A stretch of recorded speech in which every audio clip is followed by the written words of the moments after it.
신앙 성숙의 기준이 무엇입니까? 예배와 봉사와 헌신하는 것을 우리는 신앙 성숙의 기준이라고 생각합니다. 하나님의 말씀을 실천하고 하나님의 뜻대로 사는 것, 그리고 자신의 죄악의 본성과 집착을 버리고 하나님의 성품을 닮아가는 것, 이것이 이제 신앙 성숙의 기준으로 좀 바뀌어가는 시대를 살고 있어요. 그 예전에 우리 선배들만 해도요, 무조건 교회 나와가지고 충성을 다하고 봉사를 하고 또 하나님의 일을 가장 먼저 앞서서 그렇게 헌신하라, 이것이 우리 선배들의 가르침이었다면 이제 그 선배들의 가르침을 받은 우리 세대에서는 이렇게 바뀐 거예요. 말씀을 실천하고 거룩한 성도로서의 삶을 살아가야 한다. 겉모습만 신앙인이 아니라 정말 내 안에 예수님이 살아계시는 그런 삶을 살아야 한다. 거룩하게 살아야 한다로 바뀌어가고 있어요. 아브라함은 과연 성숙한 사람일까요? 그 기준으로 본다면. 그리고 그 아브라함의 행동들을 지금 우리는 무려 7주에 걸쳐서 매주 살펴보고 있습니다. 그리고 이제 다음 주면은 이 아브라함에 대한 이야기가 마무리가 될 겁니다. 아브라함은 과연 성숙한 사람일까요? 제가 수요 예배 때도 한번 말씀드렸습니다만 이번에 저희 직분자 교육을 직분자 교육, 정확하게는 서리집사 교육을 하는데 그 항목과 리스트를 쭉 이제 읽어드리고 교육을 했는데 우리 같이 참여했던 우리 성도님이 내가 이걸 다 할 수가 있을까요? 그러더라고요. 근데 그 얘기를 들으면서 저도 마찬가지입니다. 저도 목회자가 되었을 때 목사 안수를 받았을 때 그 해야 할 것들을 쭉 리스트를 읽어주었을 때 참 제가 어떻게 이걸 다 할 수 있겠습니까? 하지만 하나님께서 목회자를 세우시고 또 목사 안수를 저에게 주심으로 인해서 하나씩 하나씩 만들어 가셨다는 것을 고백합니다. 이렇게 제가 이야기를 한 적이 있습니다. 그렇게 본다면 아브라함은 성숙했던 사람이었을까요? 아니면 하나님이 성숙하게 만드셨을까요? 우리는 이 말씀을 통해서 나는 과연 성숙한 신앙으로 살고 있는가? 그리고 그런 성숙한 신앙에 대한 증거가 어디에 있는가라는 것을 볼 수 있습니다. 우리 가정은 과연 성숙한 가정인가? 또 우리 교회는 또 성숙한 교회인가? 가정과 교회가 성숙한 신앙을 나타내는 그런 곳도 있지만요, 그렇지 않은 가정도 교회도 있습니다. 파괴적이고 굉장히 편협하고 어떻게 보면은 좀 잘못되고 왜곡된 모습을 그대로 가지고 있는 그런 가정도 있고 교회도 있다는 것을 우리는 기억해야 돼요. 나는 과연 성숙한 신앙을 갖고 있는가?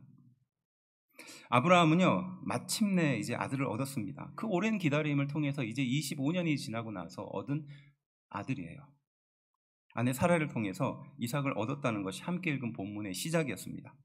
하란에서 떠나온 지 25년 만에 그의 나이 100세에 얻은 아들입니다. 얼마나 기쁩니까? 얼마나 그 기쁨을 이루 말할 수 없겠습니까? 그런데 그 기쁨도 잠시입니다. 뒤 이은 내용은요, 그리스도인이 참 이해하기 어렵고 적용하기 어려운 본문이 등장합니다. 대표적인 사건이 바로 무엇입니까? 그 아들 이삭을 하나님께 바치라라는 하나님의 명령인 거예요. 아브라함에게 굉장한 고통의 시간이었을 겁니다. 지금까지 인생의 목적을 완전히 다 잃어버릴 수 있는 것이기 때문에 그렇습니다. 그 나이 많은 아브라함에게 자녀는 어떤 의미겠어요? 그렇게 생각해보면 하나님은 참 매정하시죠. 차라리 주지 않는 것이 훨씬 더 낫지 않았을까요? 그렇게 25년씩이나 기다리게 하고 아들을 주셨는데 그 아들을 이제 제단에 바치라라는 명령은 어떻게 보면은 굉장히 말도 안 되는 명령일 수도 있습니다. 만일에 제가 이와 비슷한 상황이 처해진다면 참 생각하고 싶지도 않지만 과연 아브라함처럼 그런 행동을 할 수 있을까? 그리고 하나님은 왜 그렇게 아브라함의 그것을 요구하셨을까? 하나님은 우리의 불행을, 우리의 고통을 좋아하시는 분이 아닙니다. 그럼에도 불구하고 하나님은 이 아브라함을 통해서 이 과정을 겪게 하셨다는 거예요. 오늘 함께 읽은 말씀들을 살펴보면서 왜 하나님께서 이러한 일들을 아브라함에게 겪게 하셨는지, 또 이 사건이 우리에게 주는 의미가 무엇인지 함께 말씀을 통해서 살펴보려고 합니다. 첫 번째가 이삭과 이스마엘을 얻기까지라는 제목이에요. 이삭은 아브라함이 얻은 자녀죠. 이스마엘은 누굽니까? 13년 전에 얻었던, 하갈을 통해서 얻었던 그 자녀입니다. 우리는 이 이삭을 얻는 과정을 간단하게 언급하면요, 15장, 창세기 15장에 이런 말이 등장해요.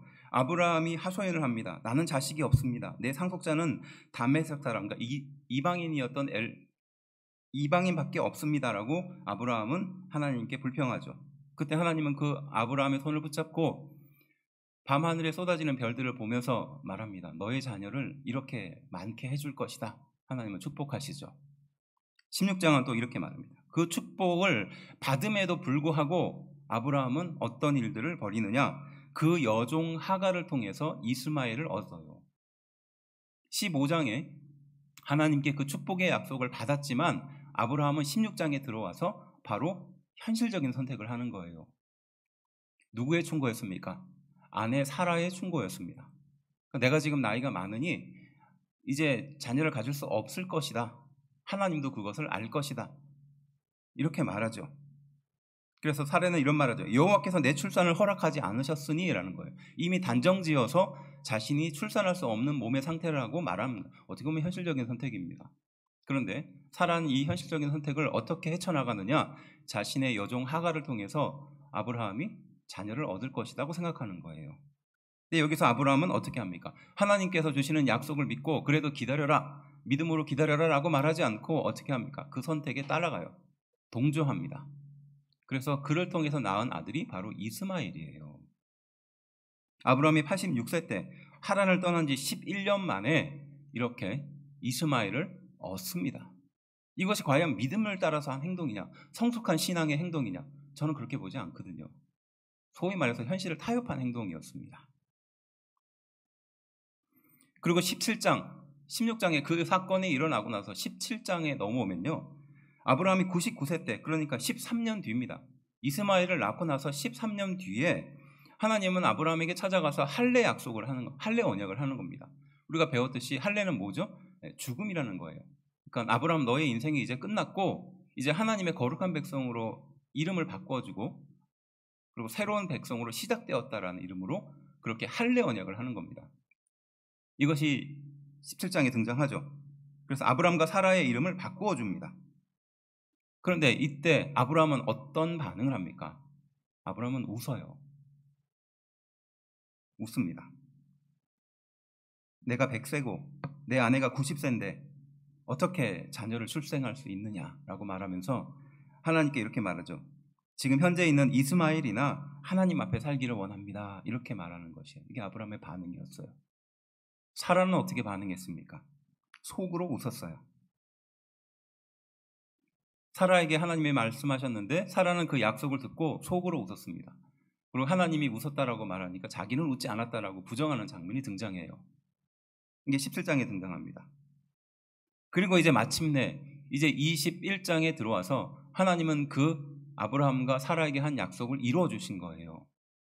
그래서 21장 6절 사라가 이르되 하나님이 나를 웃게 하시니 듣는 자가 다 나와 함께 웃으리로다 이렇게 고백하는 거예요. 이게 사라의 고백이거든요. 하나님이 나를 웃게 했다는 겁니다. 그러니까 자기는 하나님의 약속을 듣고 비웃었는데 하나님이 나를 진정으로 웃게 하셨다는 거예요. 하나님이 나를 웃게 하시니 듣는 자가 다 나와 함께 웃었다는 거예요. 비웃음이 아니라. 아브라함과 사라의 나이를 생각하면 그때 자녀를 갖게 된다는 것은 말도 안 되는 넌센스죠. 그런데 그것을 비웃음으로 주변 사람들도 생각했을 거예요. 자기 스스로도 비웃었으니까요. 하나님의 약속을요. 그런데 하나님은 반드시 그 약속을 이뤄주신다고 하셨고 이루신 거예요. 그러니까 그 약속을 이제 이룬 것을 보면서 사라가 고백하는 거예요. 하나님이 나를 웃게 하셨구나. 비웃음을 웃음으로 바꿔주셨구나. 이런 고백을 하고 있는 것입니다. 하나님은 아브라함과 사라에게 몇 번을 나타나서 약속을 확인해 주셨습니다. 하지만 그들은 현실적인 선택을 계속 반복하고 있었죠. 자녀를 낳을 것이다 라고 했지만 자녀를 현실적으로 선택했습니다. 그리고 또 한 번 약속해서 할례 언약을 했지만 바로 뒤이어서 그것을 비웃는 아브라함과 사라의 모습을 볼 수 있는 거예요. 과연 성숙한 사람일까요? 두 번째는요. 이삭과 이스마엘을 잃기까지라는 주제예요. 그렇게 얻은 이삭과 이스마엘을 이제 잃어버리게 돼요. 이스마엘이 이삭을 놀립니다. 그것을 보고 사라가 하갈과 이스마엘을 쫓아내기를 아브라함에게 권면합니다. 이 무슨 얘기입니까? 먼저 얻은 아들, 13년 전에 얻은 아들 이스마엘이 이제 막 태어난 아들 이삭을 보면서 놀린 거예요. 이유는 알 수 없지만 업신여긴 겁니다. 그것을 사라가 본 거예요. 사라가 자기가 급하니까 현실적인 선택을 해서 하갈을 통해서 자녀를 얻었지만 이제 13년이 지나고 나서 진짜 자기가 낳은 이삭이 있자마자 마음이 바뀐 거예요. 그리고 어떻게 합니까? 하갈과 이스마엘을 쫓아내야 된다라고 말하죠. 이게 아침 드라마 같은 얘기 아닙니까? 뭐 김씨 싸대기 같은 거예요. 마음이 금방 변해버린 거죠. 급한 마음에 하갈이 이런 결정을 내렸지만 또 급한 상황을 모면하고자 또 이렇게 아브라함에게 그 둘을 쫓아내야 된다고 말합니다. 당시 쫓아낸다는 것은 광야에 보낸다는 뜻이거든요. 광야에서 여인과 작은 아이가 소년이 할 수 있는 일은 없습니다. 무슨 뜻일까요? 죽으라는 겁니다. 우리 집은 더 이상 용납할 수 없다는 거예요. 이제 이삭이 생겼으니까 이스마엘과 그 하갈을 광야에서 죽게 해야 된다. 이것이 바로 사라가 아브라함에게 했던 현실적인 조언이었습니다. 아브라함은 그 이야기를 듣고 어떻게 생각했습니까? 어떻게 반응했습니까? 21장 11절 이렇게 말합니다. 아브라함이 그의 아들로 말미암아 그 일이 매우 근심이 되었더니 라고 말하거든요. 그 이야기를 듣고 아브라함은 굉장히 근심이 됐다. 여기서 근심이 됐다라고 말하는데 이것은 어느 정도의 근심이냐 하면요. 매우 근심, 그러니까 죽음에 이를 만한 깊은 고통을 담고 있는 말이에요. 당연한 거 아니겠습니까? 그 사랑하는 아내 사라의 말을 들을 것인가? 아니면 자기의 소신대로 해야 될 것인가? 소신대로 하면 아내가 실망을 하겠죠. 그리고 집안에 분란이 일어날 겁니다. 그리고 미래에 어떤 일이 생길지 모릅니다. 또 아내의 말을 듣자니 첫째 아들은 이스마엘을 광야에 죽게 해야 된다는 상황인 거예요. 아버지가요. 하나님은 그때 아브라함에게 응답합니다. 제가 읽어드릴게요. 하나님이 아브라함에게 이르시되,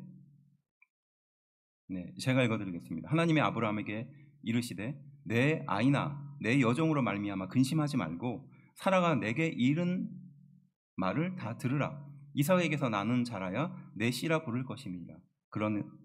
그러나 여종의 아들도 내 씨니 내가 그로 한 민족을 이루게 하리라 하신지라. 이게 그 근심하고 있었던 아브라함에게 하나님이 나타나서 하신 말씀이거든요. 유혹함이 그거예요. 내 여종으로 말미암아서 근심하지 말라는 겁니다. 지금 내가 내 여종과 그 이스마엘을 광야로 쫓아내야 되는 기가 막힌 상황이라는 것을 알고 있지만 그것으로 인하여 매우 근심하여 정말 죽음에 이를 만한 그런 큰 고통에 있는 것을 하나님이 내가 너무 잘 알고 있지만 근심하지 말라는 거예요. 그리고 여종의 아들도 그 다음에 내 씨도 이스마엘도 하나님이 내가 책임져 줄 것이다. 이 말을 아브라함에게 하는 겁니다. 하나님이 내가 그 둘을 책임져 주겠다는 거예요. 사라가 잘못된 선택을 하고 아브라함이 잘못된 선택을 해서 나온 결과를 하나님이 책임져 주시겠다는 겁니다. 이 약속을 받은 후에 아브라함은 어떻게 반응합니까? 21장 14절인데요. 이렇게 반응해요. 우리 함께 한 목소리를 읽어볼까요? 시작. 아브라함이 아침에 일찍이 일어나 떡과 물 한 가죽 부대를 가져다가 하갈의 어깨에 메어주고 그 아이를 데리고 가게 하니 하갈이 나가서 부엘세바 광야에서 방황하더니 이렇게 말하는 거예요. 그 이야기를 듣고 이제 아브라함이 마음을 정한 겁니다. 그래서 아침에 일찍이 일어나라는 말을 하는 겁니다. 그 상황을 표현하는 거예요. 그리고 이제 떡과 물 한 가죽 부대를 준비하는 겁니다. 그리고 그것을 누구에게 맵니까? 하갈의 어깨, 그 여종의 어깨에 메어주는 거예요. 그리고 광야로 보냅니다. 뭐죠? 이 떡과 물이 떨어지는 그 다음은 네가 알아서 해라라는 겁니다. 그러니까 죽는 거예요. 광야에서. 그 구체적인 내용이 또 이렇게 등장해요. 제가 읽어드릴게요. 가죽 부대에 물이 떨어진지라 그 자식을 관목덤불 아래에 두고 이르되 아이가 죽는 것을 참아보지 못하겠다 하고 화살 한바탕 거리 떨어져 마주 앉아 바라보며 소리내어 오니. 이게 하갈이 했던 행동이거든요. 그 이스마엘과 그러니까 자신의 그 아들과 하갈이 그 떡과 물 한 가죽 부대를 들고 광야로 나간 겁니다. 그리고 이제 2, 3일 정도 지나면 다 떨어지겠죠. 그리고 떨어지고 난 이후에 하는 행동을 설명하고 있는 거예요. 자식을 어디에 두었다? 관목 덤불 아래, 그늘이 있는 곳에 두고요. 이 하갈은 거기서부터 화살 한 거리 정도, 그러니까 한 200m 정도 떨어지는 거리에 떨어져서 앉은 겁니다. 왜 이렇게 앉았을까요? 자기 자식이 이제 굶어 죽고 목말라 죽는 것을 지켜보지 못하는 거예요. 직접 가까이서 보지 못하는 겁니다. 그래서 200m 떨어져 가지고 그렇게 지켜보고 있는 상황을 지금 설명하고 있는 거예요. 아이가 죽는 것을 참아보지 못하겠다는 이 어머니의 심정이 느껴집니다. 자식이 목마르고 배고파 죽는 것을 과연 누가 어머니가 감당할 수 있겠습니까? 그리고 그 일을 준비해야 하는, 그리고 그들을 광야로 보내야 되는 아버지였던 아브라함의 마음은 어떻겠느냐는 거예요. 그리고 하나님은 왜 그에게 그러한 일들, 그러한 시련들을 감당하게 하셨냐는 겁니다. 사지를 내모는 아버지의 심정이 어땠을까 한번 상상해 보면 알 수 있을 겁니다. 그런데 그 일이 끝난 이후에도 하나님은 아브라함에게 다시 한번 나타나서 남은 아들 이삭을 하나님께 번제단에 드리라고 말씀하시는 거예요. 참 하나님도 야박하시죠. 첫째 아들 이스마엘을 그렇게 보냈는데도 이제 얼마 지나지 않아서 바로 둘째 아들 이삭도 번제단에 들어야 한다라고 하나님은 말씀하시는 거예요. 우리가 대부분 이 번제단에 드리는 본문을 자꾸 이해하려고 하다 보니까 참 이해할 수 없는 하나님에 대해서 자꾸 묵상하게 되거든요. 근데 사실 그거보다 더 강력하게 하나님은 이 본문의 말씀을 동일하게 이야기하시는 거였어요. 그 직전에 이스마엘도 그렇게 보낸 거예요. 그러니까 이 두 본문이 연결되어 있는 겁니다. 그걸 알 수 있는 증거가 뭐냐 하면요. 22장 3절이에요. 방금 우리가 읽었듯이 아브라함이 아침에 일찍이 일어났다라고 우리가 읽었잖아요. 그리고 22장 3절 바로 그 자신의 아들 이삭을 드리면서 22장 3절에 아브라함이 아침에 일찍이 일어났다라고 표현합니다. 한번 보여주세요. 22장 3절이에요. 아브라함이 아침에 일찍이 일어나라고 표현되어 있죠. 그 전에 22장 14절을 보세요. 아브라함이 아침에 일찍이 일어나 이렇게 표현하고 있습니다. 22장 3절을 다시 보여주시고요.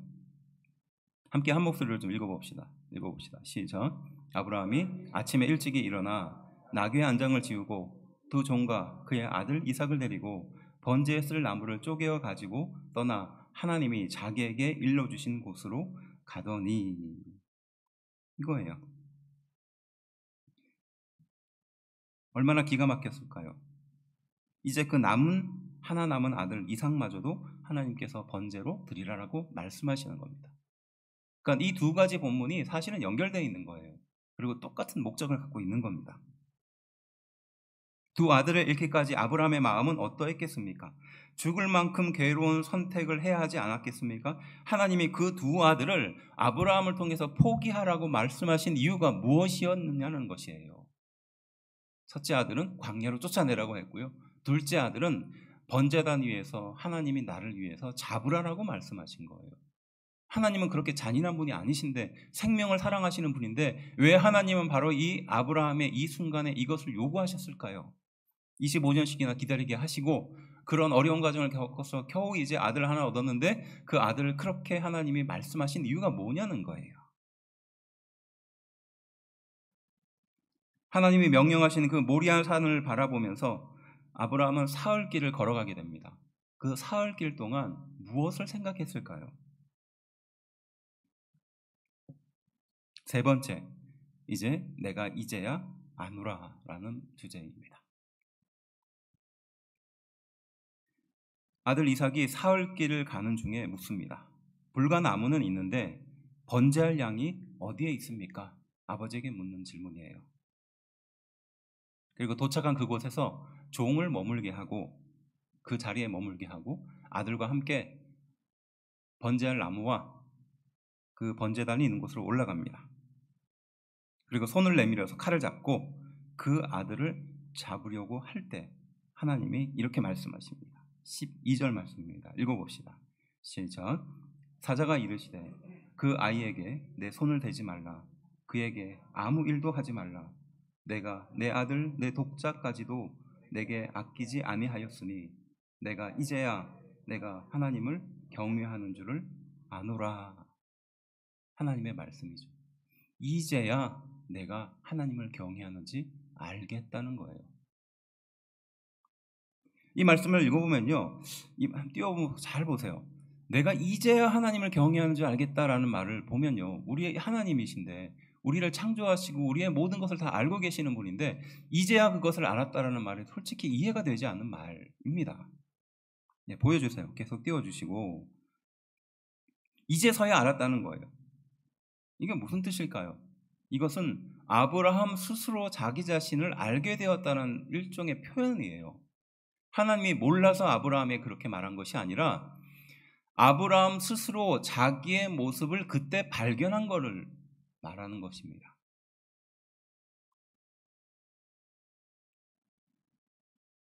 그 자식에게 손을 대지 말라. 내가 내 독자까지도 아끼고 있는데 내가 이제야 내 하나님을 경외하는 줄 안다라는 것은 지금 아브라함의 상태를 이 상황을 통해서 보게 하는 거예요. 스스로 돌아보게 되는 것이죠.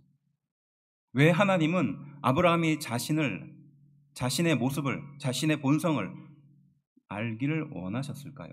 두 아들을 드리는 이 고통을 왜 하나님은 겪게 하셨을까요?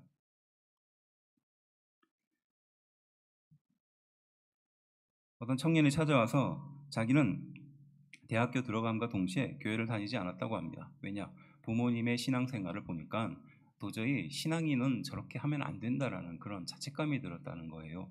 나는 부모님처럼 저런 신앙생활을 할 바에는 차라리 교회를 다니지 않겠다. 이제 하나님을 인격적으로 만나지 못해서 이런 생각을 하게 된 거라고 저는 봅니다. 하나님을 인격적으로 만나면 그 인생이 완전히 바뀌고요. 이 세상을 살아가는 목적 자체가 바뀌는데 아직 그것을 경험하지 못해서 그냥 철저하게 그냥 세상의 눈으로 부모님의 그 신앙의 모습을 보는 거죠. 부모님도 연약하고 넘어질 수 있고 그럴 수 있습니다. 그런데 하나님을 인격적으로 만나지 못한 상태에서 그 렌즈를 가지고 부모님을 비춰보면 참으로 불의하고 참으로 비판할 것들이 많겠죠. 그래서 교회를 나가지 않겠다라고 작정을 한 겁니다. 마음 한편으로는 불안했다는 거예요. 하나님이 나에게 벌을 내리시지는 않을까? 내가 하는 행동에 대해서 하나님이 혹시 불이익을 주지 않을까? 어렸을 때부터 교회를 다녔는데 교회를 다니지 않겠다라고 결정을 했을 때 그런 마음에 그런 부담감이 오더래요. 그런데 교회를 나가지 않기로 결정을 하고 나서 한 달이 지났는데 아무 일도 일어나지 않았다는 겁니다. 뭐 나쁜 일도 생기지 않고 문제도 생기지 않았다는 거예요. 오히려 침묵하시는 하나님을 봤다는 거예요. 하나님이 나를 사랑하신다면 분명히 내가 지금 교회를 떠나고 믿음을 저버리는 이 행동을 하나님은 가만히 두지 않았을 텐데 왜 하나님은 침묵하시지? 하나님이 살아계시지 않는 것이 아닌가? 이렇게 생각했다는 거예요. 오히려 아무 일도 일어나지 않았던 현실에 대해서 생각하게 된 겁니다. 그리고 그 청년이 10년이 지나고 난 뒤에야 돌아와서 이제 저한테 했던 고백이에요. 10년 동안 하나님을 떠난 인생이 얼마나 허무한지, 얼마나 고통 속에 살고 있는지, 얼마나 부질없는 삶을 살고 있었는지 알게 됐다는 거예요. 그 10년이라는 기간이 자기 인생에게 있어서는 자신을 돌아볼 수 있는 계기였다는 거예요. 그 고백을 들으면서 지금 이 아브라함이 내가 이제야 내가 하나님을 경외하는 줄 안다라는 표현이 바로 이 표현과 비슷하다라고 느끼는 거예요. 우리가 그러잖아요. 마음대로 해봐. 그러면 마음대로 하고 싶은 마음이 얼마나 굴뚝 같습니까? 그런데 하나님의 뜻이 있고 계획이 있으니까 우리 마음대로 못하는 거잖아요. 근데 실제로 마음대로 행동을 하면 막 어떤 대단한 일이 일어날 것 같습니다. 근데 실제로는 아무 일이 일어나지 않는 것 같아요. 하지만 시간이 흐르면 그 인생이 어떻게 망가지는지 또 얼마나 허무한 걸 붙드느라고 그렇게 시간을 허비하고 낭비했는지 뒤늦게 알게 되는 거예요. 그리고 다시 하나님께 돌아오죠. 하지만 그 10년이라는 시간이 아까운 시간은 아닙니다. 자기 자신을 돌아볼 수 있는 계기가 된 거거든요. 하나님이 아니고서는 안 된다라는 것을 깨닫는 계기가 된 겁니다. 아브라함의 인생에도 지금 25년이 훨씬 지나간 이 시간이 바로 그런 시간이었다는 거예요. 첫째 아들을 광야로 보내고 둘째 아들을 번제단에 올리면서 아브라함은 무슨 생각을 했을까요? 바로 자기의 모습을, 자기의 본성을 그 자리에서 발견하는 거예요. 하나님 바로 그런 아브라함에게 하신 말씀이죠. 내가 이제야 내 하나님을 경외할 줄 내가 알았다라는 것이 바로 그 표현인 겁니다. 아브라함은 어떤 상태였습니까? 어떤 집착과 어떤 결핍을 가지고 있었습니까? 아브라함은 어떤 일이 인생의 최고의 행복이었습니까? 행복의 조건이었습니까? 돈이었습니까? 가정이었습니까? 혹은 명예였습니까? 아니면 사람들로부터의 인정이었습니까? 혹은 인생을 성취하는 그 어떤 것이었습니까? 아브라함은 아들이었어요. 아들이었습니다. 그것이 아브라함에게 있어서의 최고의 결핍이고 최고의 집착이었습니다. 어디서 그것을 알 수 있느냐? 조카 롯을 구하고 그와 헤어지고 난 뒤에 아브라함에게 찾아온 결핍이 있어요. 그것이 15장 1절, 우리 앞서 잠깐 이야기했던 그겁니다. 바로 조카 롯과 헤어지고 나서 조카 롯이 그 소돔과 고모라에서 살다가 이제 이방 민족에 의해서 싹 붙잡혀 가잖아요. 그리고 아브라함은 그 조카 롯을 구합니다. 그리고 구하고 와서 헤어지잖아요. 이게 14장 전 내용이거든요. 그리고 15장에 들어서자마자 아브라함은 어떤 이로 말할 수 없는 감정에 휩싸였던 것 같아요. 하나님은 바로 15장 1절에 아브라함에게 찾아와서 이렇게 말합니다. 이후에 여호와의 말씀이 환상 중에 아브라함에게 임하여 이르시되 아브라함아 두려워하지 말라. 나는 내 방패요 너의 지극히 큰 상급이니라. 하나님이 이렇게 아브라함에게 위로하고 또 말씀하시는 거예요. 상상할 수 있죠. 나에게 자녀를 주시겠다. 그리고 그 자녀가 세상에 별과 같이 많게 해주겠다는 약속을 아브라함은 믿고 여기까지 왔는데 지금 현실적으로 조카 롯과 헤어지고 난 뒤에 그 뒤의 상황을 감당하지 못하는 거예요. 깊은 절망감에 빠진 겁니다. 두려움에 빠진 거예요. 바로 그때 그 결정적인 순간에 하나님은 아브라함에 나타나서 두려워하지 말라는 겁니다. 그리고 내가 바로 너의 상급이다. 이렇게 하나님은 자신을 소개하는 거죠. 그때 아브라함은 15장 2절에 이렇게 대답해요. 아브라함이 이르되 주 여호와여 무엇을 내게 주시려 하나이까? 나는 자식이 없사오니 나의 상속자는 이 다메섹 사람 엘리에셀이니이다. 이렇게 말하는 거예요.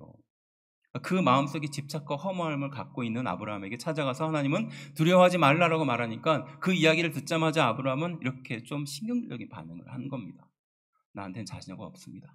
그리고 유일하게 있는 자녀라고 찾아본다면 다메섹 사람, 그러니까 나의 종 중에 한 명밖에 없습니다. 하나님께서 따지고 있는 거죠.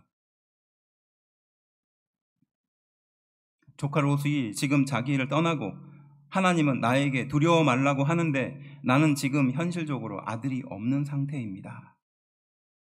이게 바로 아브라함이 갖고 있는 결핍이고 집착의 주제였던 겁니다. 하나님은 바로 이 아브라함을 잘 알고 계셨던 거예요. 그가 어떤 것에 집착을 하고 어떤 것에 중심을 두고 있는지 그 누구보다도 하나님은 잘 알고 계셨습니다. 그게 끊임없이 나타나서 말씀하시고 약속을 재확인함에도 불구하고 아브라함은 다시 원래의 본성으로 돌아가는 거예요. 그 불안함으로 돌아가는 거였습니다. 그리고 마침내 그에게 자녀가 주어졌을 때 그러한 아브라함이 이 모든 두려움을 다 걱정을 다 떨치고 그렇게 하나님을 섬기느냐? 그렇지 않다는데 문제가 항상 있는 거예요. 우리 그렇잖아요. 문제가 해결되기를 간절히 바라거든요. 그리고 막상 그 문제가 깨끗하게 해결되면 더 하나님께 열심히 나와서 봉사하겠다라고 다짐하지만 사실은 그렇지 않는 사람이 더 많습니다. 다시 원래 자신의 본성으로 돌아가요. 내가 진짜 이번 일만 해결되면 예배 잘 드리고 봉사 열심히 하고 하나님께 최선을 다하는 인생을 살겠습니다라고 간절하게 기도합니다. 하지만 그 문제가 해결되잖아요. 그럼 자신의 원래 본성대로, 자신의 원래 신앙의 습관대로 돌아가요. 지금 아브라함이 그런 상태였던 거예요. 그 아들을 얻겠다고 25년을 그렇게 기다리고 마침내 생명과 같은 아들을 얻었는데 얻고 나서 하나님은 바로 그것을 정면으로 시험하시는 거예요. 아브라함이 네가 집착하고 있는 것이 하나님이 아니라 너의 아들이다라는 것을 보여주는 겁니다. 우리를 향하여도 그렇게 말하는 거예요. 너는 사람들의 인정에 집착하고 있고 너는 사람들이 너를 잘 평가해 주는 것에 목말라 있고 너는 사람들이 너가 다른 사람보다 훨씬 더 재산을, 능력을 또 많은 것을 갖추는 것을 바라는 것을 집착하고 있고 하나님은 바로 그것을 우리 인생 가운데 보여주고 있는 거예요. 아브라함에게도 바로 그것을 보여주고 있는 겁니다. 바로 그래서 그 결정적인 자녀 2명을 그렇게 광야로 보내고 제단의 올림을 통해서 자신의 현실을 보게 하시는 거예요.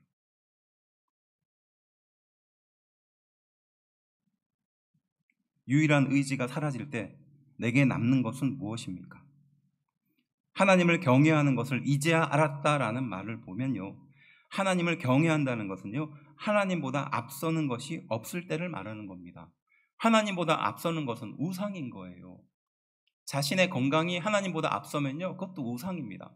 자기의 자녀도 하나님보다 앞서면 우상이에요. 자신의 인정받음이 하나님보다 앞서면 그거 우상입니다. 교회 공동체 안에서도요, 이런 일들이 비일비재하게 일어나요. 다른 성도들이 나에게 준 상처를 내가 참지 못하고 내가 견디지 못해서 그것으로 인하여 하나님께 나아가는 예배마저 흔들리는 사람을 너무나 많이 봅니다. 자신의 감정이나 자신의 상황을 극복하지 못하고 하나님이 나를 부르신다는 그 사실을 알고 있음에도 주저하고 나아가지 못하는 사람들이 너무 많다는 거예요. 그게 뭡니까? 우상이라는 거예요. 지금 이삭에게 있어서 바로 그것이 우상이었던 겁니다.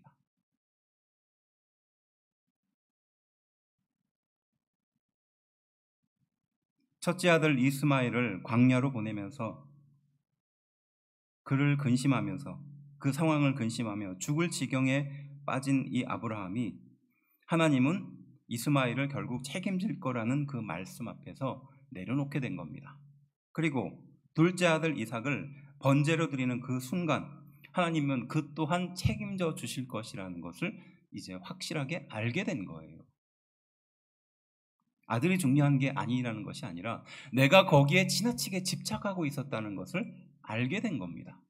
그리고 내가 정말로 집착하고 내가 중심으로 붙들어야 될 그 세상이 아들이 아니라 누구라는 것을 알게 된 거죠? 하나님이라는 것을 알게 된 거예요.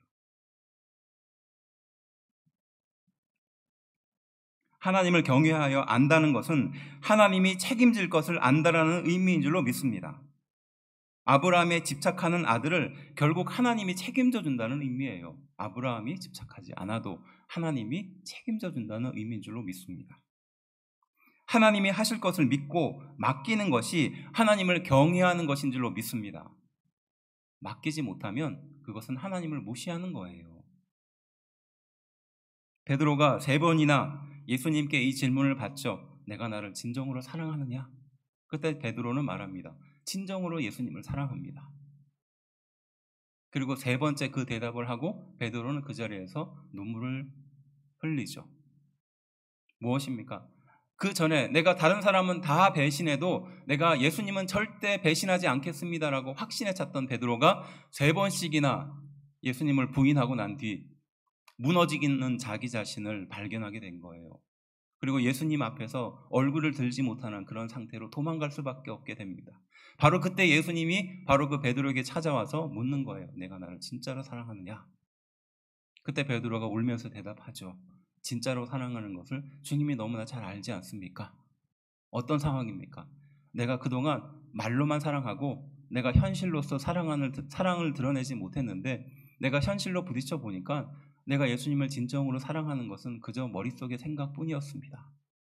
그럼에도 불구하고 예수님이 나에게 찾아와 주셔서 그런 질문을 한다는 것은 어떤 뜻일까요? 지금 이 아브라함에게 그 긴 25년이라는 기간 동안 끊임없이 나타나서 약속하시고 말씀하시고 결정적으로 어려운 순간에 또 한 번 격려하시고 위로하셨던 하나님은 바로 이 마지막 자기가 붙들고 있는 아브라함이 붙들고 있는 그 2 아들을 광야로 보내며 번제단에 세우면서 하나님은 다시 한번 확인시켜 주는 거예요. 자신의 한계를 스스로 돌아보고 확증하는 겁니다. 주님을 사랑하는 자신을 스스로 봐야 한다는 겁니다. 2 아들에 얼마나 집착했는지 시험받는 자신을 보면서 얼마나 고통스럽고 자기 중심적인 삶을 살았는가를 아브라함 스스로 알게 되는 순간인 겁니다. 우리는 잘못된 무언가, 문제를 만나면 그것을 바로잡으려고 애쓰고 안간힘을 합니다. 그러나 하나님은 그 문제를 우리 인생에게 만나게 한 목적이 있다는 거예요. 그것은 우리를 바꾸기 원하신다는 것입니다. 아브라함의 아들 집착을 보면서 광야에 보내고 번제단에 세우면서 그의 인생을 하나님은 근본적으로 바꾸기를 원하신다는 겁니다. 하나님의 약속이 이루어지는 사람으로 하나님은 그 아브라함을 사용하기를 원하신다는 겁니다. 그것이 바로 하나님이 아브라함을 향한 선한 목적입니다. 병으로, 결핍으로, 고통으로 우리는 괴로워합니다. 하지만 그 사건들이 우리 인생에 의미 있게 지나가므로 자신을 돌아보고 확증하며 하나님을 깨닫고 돌이키기를 우리 하나님은 원하신다는 것이에요. 그리고 마지막 네 번째, 나의 말을 준행하였음이니라. 아브라함은 그곳에서 아브라함뿐만 아니라 그 자녀 이삭에게까지 축복을 더하십니다. 17절 18절 말씀 함께 읽어볼까요? 시작. 내가 내게 큰 복을 주고 내 씨가 크게 번성하여 하늘의 별과 같고 바닷가의 모래와 같게 하리니 내 씨가 그 대적의 성문을 차지하리라. 또 내 씨로 말미암아 천하 만민이 복을 받으리니 이는 내가 나의 말을 준행하였음이니라 하셨다 하니라. 바로 그 이삭과 그러한 일들을 벌이고 난 뒤에 하나님은 그에게 다시 한번 찾아가서 약속과 축복을 하십니다. 아브라함에게 주었던 축복으로 끝나는 것이 아니라 내 씨, 그러니까 이삭을 통해서 하나님은 이러한 더 큰 축복을 약속하는 거예요. 그 대적의 성문을 차지할 것이다. 그리고 내 씨로 말미암아 천하 만민이 복을 받게 될 것이다. 이 약속은 아브라함은 아마 상상도 못했을 거예요. 그 이후에 이삭 이후에 어떤 일들을 하나님께서 준비하신 것이고, 그리고 이삭 이후에 예수님께서 오셔서 세상의 모든 민족에게 베풀어 주시는 그 축복을 어떻게 계획하고 계시는지 아브라함은 상상도 못했을 거예요. 말씀을 다시 한번 보십시오. 내가 너에게 큰 복을 주고 내 씨가 크게 번성하여 하늘의 별과 같고 바닷가의 모래와 같게 할 것이고 내 씨가 그 대적의 성문을 차지할 것이라는 겁니다. 그리고 내 씨로 말미암아 천하 만민이 복을 받을 것이라는 겁니다. 그리고 이렇게 큰 축복을 너에게 주는 것은 무엇이 때문에? 내가 나의 말에 준행했기 때문이라는 거예요. 아브라함이 바로 하나님의 말씀대로 행동하고 그것을 삶으로 실천했기 때문에 바로 너의 자녀에게 이러한 축복을 줄 것이다라고 약속하는 걸 믿습니다. 내가 나의 말을 준행했기 때문입니다. 한 사람의 근심과 집착이 하나님의 말씀을 만나서 깨어지고 그리고 자신을 돌아보면서 확증하게 됩니다. 그리고 하나님의 말씀대로 아브라함은 행동하게 되죠. 하나님은 그 행동을 통해서 그 자녀 그리고 그 이후에도 축복을 약속하시는 겁니다. 하나님의 말씀대로 준행했기 때문이에요. 하나님의 말씀대로 행하고 움직였기 때문인 겁니다. 아브라함의 그 행동이 개인의 행동처럼 보이지만 그 행동을 통해서 아브라함 이후에 인류 전체가 하나님의 복을 얻게 될 근거가 된 거예요. 그래서 우리가 바로 그 복을 누리게 된 것입니다.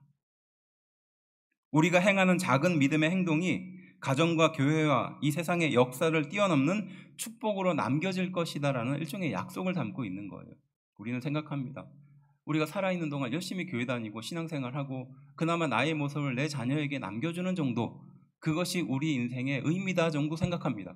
하지만 하나님은 거기에 그 인생을 보지 않아요. 아브라함의 그 행동을 통해서 그 이후에 자녀에게 축복을 하고 그 이후에 내 대적의 성문을 차지하게 해주겠다라는 약속을 하신 것처럼 하나님은 우리 인생을 향하여도 그런 계획을 갖고 있다는 거예요. 우리의 믿음의 준행이 나를 기억하는 사람, 교회가 없어지면 사라지는 것이 아니라 믿음의 행동의 결과는 하나님이 영원히 기억하고 지금 계획하고 있다는 겁니다. 아브라함, 너는 작은 행동으로 순종했지만 그 행동이 결국 세상의 모든 사람을 구원하게 할 거야. 이것이 하나님의 약속에 담겨있는 의미인 거예요. 우리가 이 인생을 한번 스쳐가고 지나가겠지만 하나님은 그 스쳐가는 인생을 사용하셔서 그 원대한 계획의 중요한 재료로 삼으신다는 것이에요. 믿으십니까? 중요한 인생의 전환점에서 아브라함에게 나타나신 하나님이었어요. 고향을 떠날 때, 조카 롯과 헤어졌을 때, 소돔과 고모라에서 그를 구해왔을 때, 그리고 99세에 다시 한번 만나서 할례의 약속을 하셨을 때, 또 지금 이삭을 제단에 바친 직후에 하나님은 찾아가 주셔서 이러한 약속을 하신 겁니다. 가장 취약하고 가장 잘못된 결정을 내리기 쉬운 이 상황에, 그리고 가장 인생의 허무함에 빠져들기 쉬운 이 순간에 하나님은 찾아와 주셔서 약속을 상기시켜 준다는 것이에요. 그리고 우리에게 요구하십니다. 하나님의 말씀대로, 믿음대로 행하라. 그것이 축복의 시작이며 너의 인생을 사용하는 목적이다라고 말씀하고 계시는 줄로 믿습니다. 아브라함은요, 두 아들을 죽였습니다. 광야에서, 그리고 번제단에서 그 두 아들을 죽인 셈입니다. 그것은 아버지의 마음으로 돌이켜보면 자신이 죽는 경험이에요. 아버지의 정, 이 부정을 바로 광야에서 죽였고 번제단에서 죽인 겁니다. 가장 소중한 것, 집착하고 있는 것을 하나님 앞에서 죽인 것입니다. 그리고 그 이후에 내가 이룰 것이 아니라 하나님이 나를 통해서 이룰 것이다 라는 믿음의 행동을 하는 것이었어요. 그래서 아브라함의 인생이 비웃음에서 진정한 웃음으로 바뀌게 되었습니다. 이기적인 행복에서, 남을 불행하게 하는 행복에서 모든 인류를 위한 행복으로 바뀌게 되었는 줄로 믿습니다. 내 비전이 땅에서 죽게 되었고 하나님의 비전이 나를 통해서 꽃 피워진 것이죠. 이것이 바로 아브라함의 신앙의 성숙입니다. 또한 우리가 가져가야 될 신앙 성숙의 모습인 줄로 믿습니다. 예수님이 십자가에 달려 죽으실 때 하나님은 어떤 마음으로 그 예수님을 바라보고 계셨을까요? 광야로 이스마엘을 내쫓으며 번제단 위에 누워있는 이삭을 바라보며 아브라함은 무슨 생각을 했을까요? 나를, 또 우리를 살리기 위해서 자기 자식을 십자가에 매달아 죽이는 그 아버지, 부모의 마음은 어떠셨을까요? 우리는 과연 그 하나님 아버지의 마음을 헤아릴 수 있을까요? 나 중심, 내 고통 중심, 내 기도 제목 중심, 내 가족, 내 공동체 중심으로 살아갈 수밖에 없었던 이 철없는 나 중심의 신앙생활이 이제 종말을 구하고 어떻게 성숙하고 어떻게 꽃 피우고 열매 맺는지 이제 아브라함을 통해서 하나님은 보여준다라는 것입니다. 누군가 나를 위해서 죽었기 때문에 내가 살아난 줄로 믿습니다. 누군가 나를 위해 희생했기 때문에 지금 우리가 그 생명을 얻게 된 줄로 믿습니다. 아버지의 마음으로 참고 인내하고 피눈물을 삼켰기 때문이라는 것입니다. 누군가 하나님의 말씀으로 죽었기 때문인 줄로 믿습니다. 기도하겠습니다.